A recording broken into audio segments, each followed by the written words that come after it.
Thanks for having me. It's great to be here. So the overall business, and you said this on the call, your industry has been in recession for 18 months. You had this big boom during COVID when everyone was at home playing video games, and then a big give back. Where are we now? We're stabilizing. On a year-over-year basis, it looks like consoles up a bit, which is great. Mobile is flat, maybe a little down, maybe coming back. So I would say consistent with my expectations that things would hopefully bottom out in June, July, and we'd begin to see a nice sort of gain as we head into the end of the year. And by calendar 24, we feel like we'll be in a good place. It remains the fastest growing part of the entertainment business. The long-term outlook for the industry is exceedingly positive. Well, I was going to ask, as it relates to the entertainment business, we've seen so much spending power go toward live shows. Yes. Taylor Swift, Beyonce, they're all on tour.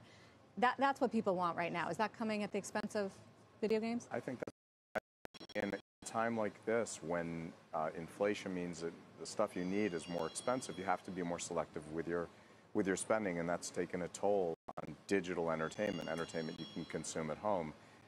People are leaving their homes, so rental car companies are doing great, hotels are doing great, live events are doing great. So where does that settle? You said you're seeing early signs of stabilization. How does that all shake out? Well, I think if the economy in general comes back, and if we've actually reached close to our limit on interest rates, if inflation is under control, then growth means that consumers will have more to spend and everything will normalize. But the thing is, people are now worried about recession as the interest rates start to bite. I think that's right. My own view is we've been in a recession. I think 2 quarters of negative GDP growth constitutes a recession, even though the White House said no last August. I disagree, and I think this has been a recession.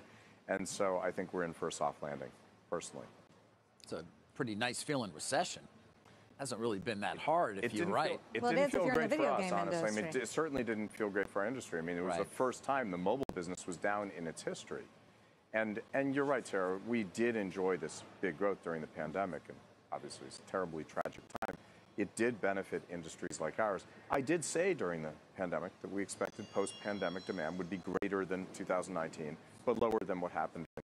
That has turned out to be the case, but it was probably a little rougher than we expected. So if we're in a period of, say, peak travel, and people are going to be home more on a relative basis, and filmed entertainment production goes to zero for a while, does that benefit gaming in the coming 24 months, 12 months? I mean, we never want to benefit from other people's hardships, but yes, I think so.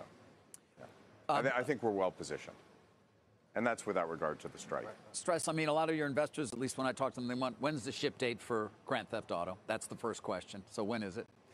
So we leave the announcements about upcoming titles to our labels.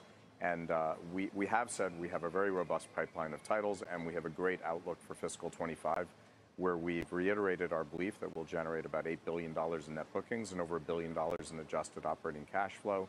So pretty exciting time, but we haven't spoken about the specific release schedule. And we have titles coming from all of our labels, including from there's a belief, I think, that it's had materially higher development costs, and so there's some question as to profitability ultimately when you do ship.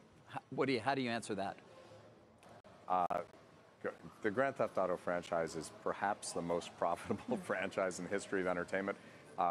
We focus on costs, of course. We have a 3-part strategy: be the most creative, be the most innovative, be the most efficient. So we're not cavalier about cost. However, undoubtedly, a title like Grand Theft Auto will always be highly profitable.